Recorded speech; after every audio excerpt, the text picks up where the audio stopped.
Sinulat ni Catherine Bernardo sa Judy Ann Santos nang sumulpot ito sa resto ng huli ang Angry Dobo na matatagpuan sa Maynila. Ibinida ni Judy Ann Santos sa kanyang Instagram page ang pagdating ni Catherine Bernardo sa kanyang resto. Mapapanood na sinalubong mismo ni Judy Ann Santos ang box office queen kasama ang bestie nitong si Alora Sasam. Maririnig sa video na binati ni Judy Ann Santos si Catherine Bernardo at sinabing I'm proud of you. Nagpasalamat naman si Catherine at pati na sa mister ng bitiran actress na si Ryan Agoncillo. Ang pagbisita ni Catherine ay para sa ship night ni Judy Ann at bilang Christmas special na rin ito sa piling friends at customers. Pumunta rin ang magjowang sina Miles Ocampo at Elijah Canlas at mag-asawang Dr. Ivy at Dr. Chu. Samantala muling nagpakita ng resibo ang napabalitang magkasintahan sina Dominic Roque at So Ramirez. Nahagip sa kamera sina Dom at Sue na magkatabi sa upuan.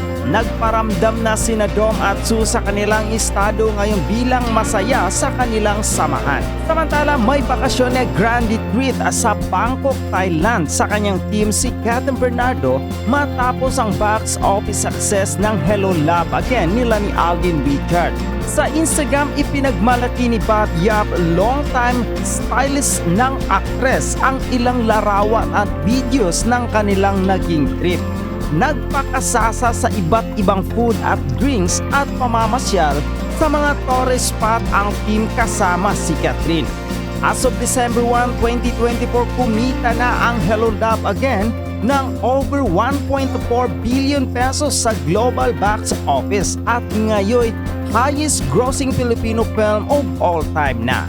Ayan, ito naman yung Elena 1944, ang bongga-bongga, bukod sa gusto nila maging entry sa MMFF 2025 or sa summer. Pero ayan na, eto, nagpakita na. Ano lang to ay, ano to, AI. AI Oo, lang. ang galing talaga ng mga fans, talagang gumagawa sila ng kayang-kaya na sa panahon ngayon. Di ba, ano to, kuha pa sa palang araw. Para, di ba? Para Hindi, sa pamilya. AI naman yan, kaya naman gawin yan sa computer lang. Oh. Ang galing, no? Oo nga. Ano kaya magiging look talaga ni Catherine sa Elena 1944? Alam mo, parang feeling ko isa siya sa mga tumutulong na babae nung panahon ng giyera. Parang undercover at the same time. Merong action din siguro ito. Sa unang tingin, akala mo parang, okay, ganito na ba magiging look? Until nabasa ko na AI nga ang gawa-gawa ng mga fans. Yan, parang ganyan, nakikita ko parang ganyan si Catherine ang mangyayari. Parang ganyan siya. Pero sobrang excited naman. Wag naman sa Metro Manila Film Festival sa mas gugusin ng fans na mapanood na Oo, before. bago pa. Kasi, ang tagal pa nun. Kasi ganun sila eh. May mga ganun. Si Vice for a time, di ba ganyan? Na before Metro Manila Film Festival, pinapalabas yung movie niya, kumikita ang pelikula niya. And then, decided siyang sumali sa Metro Manila Film Festival na pumatok din naman. So, siguro kung gagawa si Catherine ng isang pelikula na dapat yung hindi siya formula art na pang Metro Manila Film Festival dahil ang Metro Manila Film Festival ay isang award-giving body na nagre-recognize sa mga mahusay na actress. Or pwede rin siya kung gusto niyo na mas mabilis pa by March or April yung Metro Manila Summer Film Festival, di ba? Ibabalik yun ng MMDA since ang dami-dami pala kasi nga 10 movies lang ipapalabas sa Christmas, so ang dami pang movies na hindi ipapalabas na doon pwede, and this time nga desidido silang magkaroon ng summer. Kaya mas sana mag-invite sila ng mga, pero sure na mas malalaking artista, no? Dapat nga si Bong, kaya lang hindi kakayanin ni Bong kasi di ba? Mahirap na. Kasi election din, di ba? Ang gusto ko talaga mapanood, yung talagang isang bonggang action film na parang katulad ng mga ginagawa ni Tom Cruise. Na-miss ko rin yung mga action films na panoorin namang Topak. Yung Topak. Oo. Although hindi ko pa napapanood. Kasi hindi ka na-imbita sa premiere. Hindi may parang bypass, mga ganon. Matitindihan daw talaga. Alam mo si Tessa Mauricio, hindi niya kinaya talaga. Tama na. Pagod na pagod daw siya sa action. Parang katulad nung kay Ann Curtis, o parang katulad nung Maria ni yung mga ganong tema. Maria ni Christine Reyes. Ayun, maganda yung mga ganon. Oo, tapos Although Pero hindi may- naman ako invited doon, alam mo, nakita ko ni Coco. Pag, iba talaga si Coco tsaka si Julian. Pag may familiar face talaga silang nakikita. nakikita. Siyempre, Lapit at nag-iisa, hahawiin talagang napakarami. Gusto mo bakita ko yung video? nag-iisa lang po kasi ang mukha ni Dondon Sermino. Wala po Talagang talagang... Sabi niya, marami raw akong kamukha. Sabi ni Mon Confiado, pwede raw akong Nakakaloka. Pero habang hinahanap mo yan, Ah. ipakita nga natin yung video ni Kat Den dyan, Maria. Alin doon? Yung video ni Alden pala, ni Alden. Na tingnan natin. Kala ko yung kay Joros din. Hindi ba? Ayan.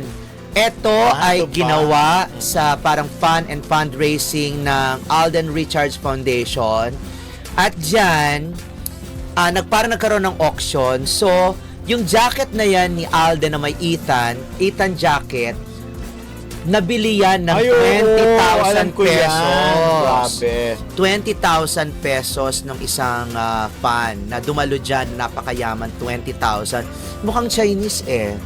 Yun yung Mga sinasabi Chinese. nilang parang nalusutan.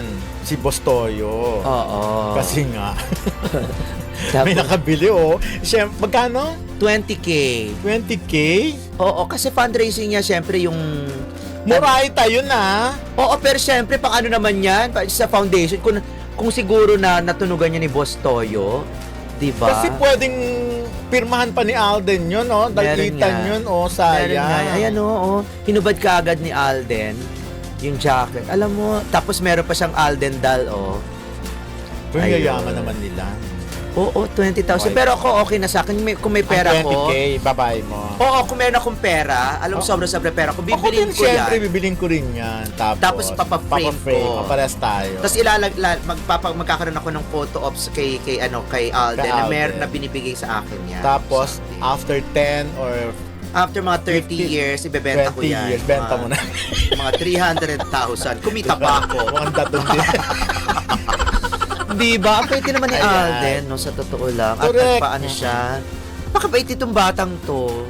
Alam mo, sa totoo lang, ang gaan-gaan ng loob ko dito kay Alden. Correct. Alam, di para ba? talaga, para saka Mabait para naman siyang talaga bata, siya. para pa rin siyang bata na Oo, mabait talaga. masunurin. Alam mo, ikaw na lang ang may problema. Halimbawa, pag inaway mo pa siya, kasi mabait talaga siya eh. Mm-mm. Ibang tao. Parang kapag kainaway mo siya at Ikaw na siya ang may ano. kasalanan, ikaw pa rin yung may kasalanan. Ikaw pa sisisi. Ikaw yung sihin, di ba? Anyways, moving on. Eto na nga, Dominic Roque binuking tunay na ugnayan lang ni Sue Ramirez. Parang feeling ko nga, alam mo, lumalabas nga na meron na.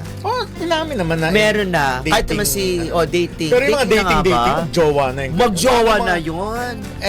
Etchos lang yung mga dating stage. At ang sabi nga ni Sue, di ba, kung ano daw meron sila ngayon ni Dominic, Ni Dom. masaya sila. O, di ba, parang admission na yun eh. Parang indirect admission na yun. Oo, tsaka lagi naman sila magkasama, di ba? Nag-support din sa movie ni Sue. Oo nga. Para sumaten si Marco Gumabaw, tsaka siya. Yan na natin. At saka parang, Ano mangyayari sa karir nila? Magkakatulungan kaya sila? parang hindi naman yata importante yun sa kanila eh. Ang importante yung happiness. Oo, para si Dominic. Hindi ba si Dominic, di ba? Parang hindi naman siya eager na gumawa ng pelikula. Or gumawa ng serye. Kasi may manager siya eh. Sino? Ay, Hindi ko alam kung sino manager. Pero lahat sabi niya naman... kasi influencer na ang category niya. Mm-mm. Ayan. Para mas kumikita na yata siya dun eh. Kasi kung may manager ka, syempre pupus ka magkaroon ng project. Para magkaroon din ng komisyon ang manager. Correct. Ngayon, kung ikaw ay tumatanggi ka na gumawa ng pelikula, gumawa ng serye, ng project, ibig sabihin, hindi mo talaga feel mo ng umacting ngayon. Pero yun nga, nung the last time na-interview ko, sabi niya, iba ng kategorya niya. Mm. Influencer na siya. Hindi na siya siya. as an artista.